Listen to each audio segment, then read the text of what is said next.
This weekend, another bank declared Chapter 11, and the world's largest insurer trying to get a Fed lifeline. Things are pretty good considering.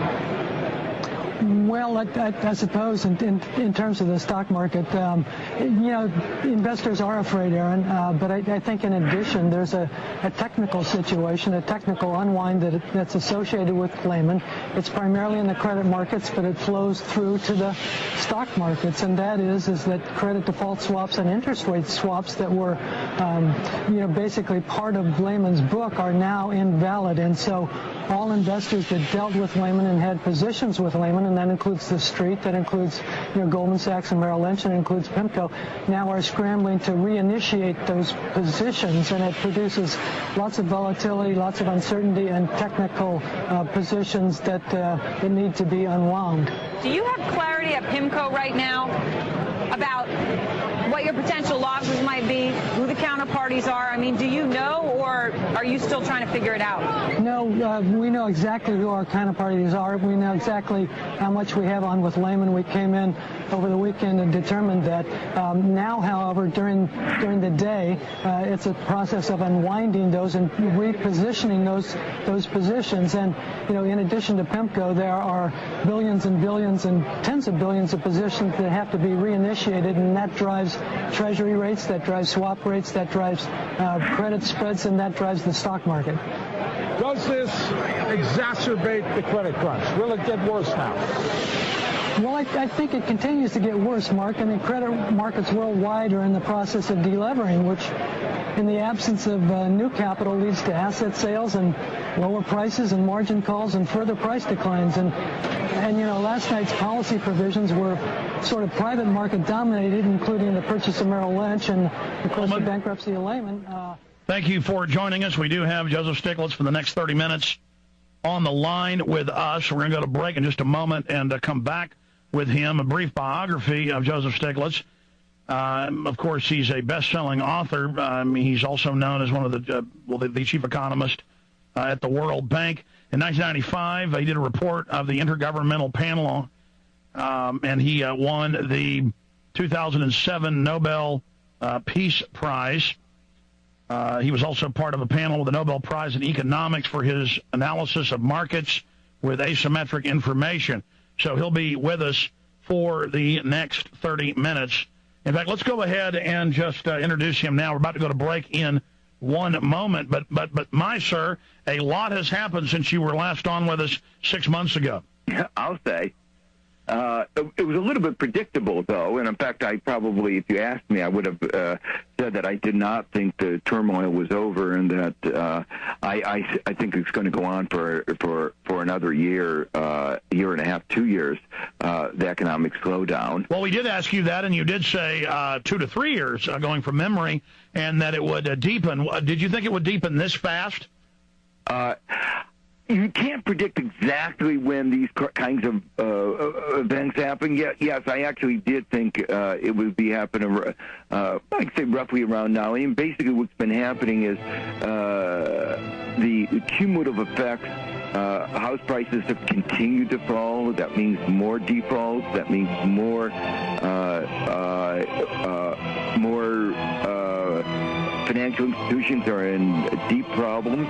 You can paper things over for a while, but eventually you have to face reality. Well, stay there, sir. We're going to skip this break for the Infowars.com and PrisonPlanet.tv viewers with Joseph Stiglitz. For everybody else, we'll be right back. We're speaking with Joseph Stiglitz. He is a Nobel Prize winner. In fact, he's been involved in several Nobel Prizes here, if I read his bio correctly. And when he's been kind enough to come on the show, this is probably, 6th or 7th visit of the last 7 years or so. And we bring you the economists who have been right. We don't bring you the economist who's been wrong, the ones they like to put on TV all the time, though you're on television sometimes, but it's about 90% disinfo, in my opinion.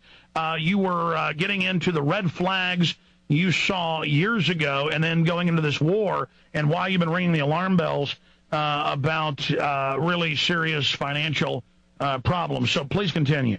Well, what I was saying is that there are several things, both about the war and the way that it was financed, that should have been a cause of concern. This was the first this was a war of choice. This is a preemptive war. This is a war that, though that as we went to war, we had a huge deficit, and yet the president asked for a tax cut. Usually when you go to war, you ask your young men and women to go risk their lives, and then there's a sense of shared sacrifice.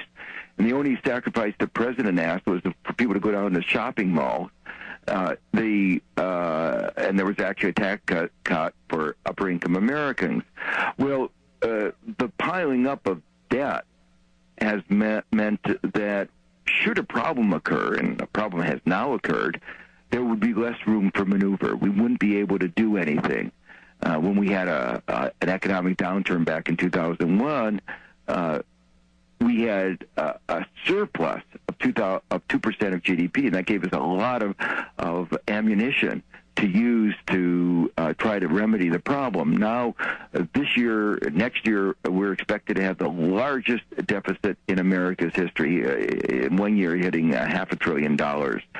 Now, that's one problem. The second problem was that the war is, in my judgment, largely responsible for the increase in the price of oil. It was back in 2003, it was $23, $25 a barrel.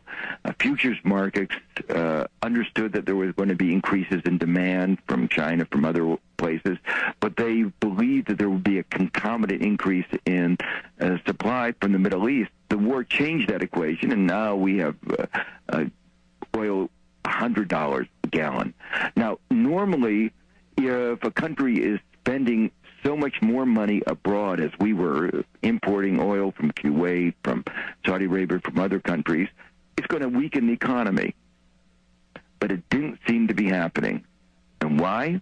Well, some people said there was new laws of economics. Whenever anybody says that to me, I start getting suspicious.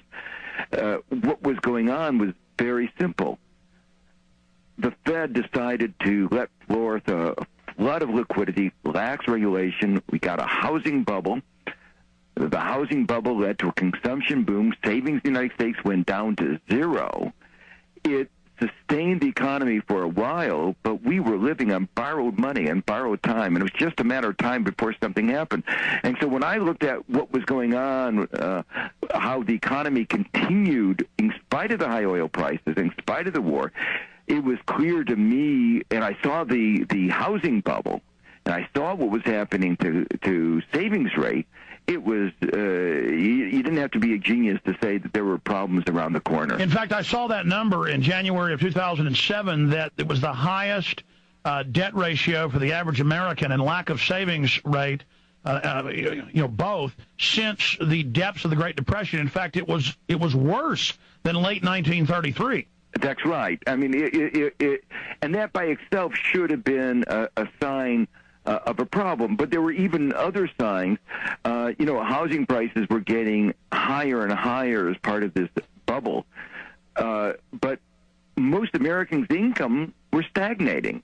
In fact, median income adjusted for inflation was declining. And again, you don't have to be a genius to say, look, Americans can't spend more and more if their incomes are going down, more and more on housing, if their incomes are going down and down. This was a pyramid. This was this was a house of cards. And the banks, in spite of the fact that the housing prices were getting so out of line, increased the fraction of the value of the house that they were willing to lend against. And they were actually having loans where you didn't even have to pay the interest on the loan. Just incredible. Now, expanding from there, where do you see this going? I mean, how do you see the government, the Treasury, the private Federal Reserve, this whole international order dealing with this? Because I've seen Financial Times of London articles saying, look, other contractions, other speculation, bubble implosions have been manageable, and have even been some opportunities for people that weren't in debt and people that did save, both at the local level or the international level. It didn't matter where you were geopolitically. Now they're talking about this being a financial black hole that, if it continues, might even make the Treasury become insolvent. I mean, Well, this is clearly the most serious problem since the Great Depression, and in some ways worse in terms of the financial institutions. The reason, in part, is that while some of the same problems that have occurred then and have occurred since then, excessive leverage, pyramid schemes, bubbles, have happened before, the so-called innovation of Wall Street, the financial innovations, were supposed to manage risk. It created risk and created a kind of non-transparency that is so great that no one knows exactly what the magnitude, what the nature of the risk they face.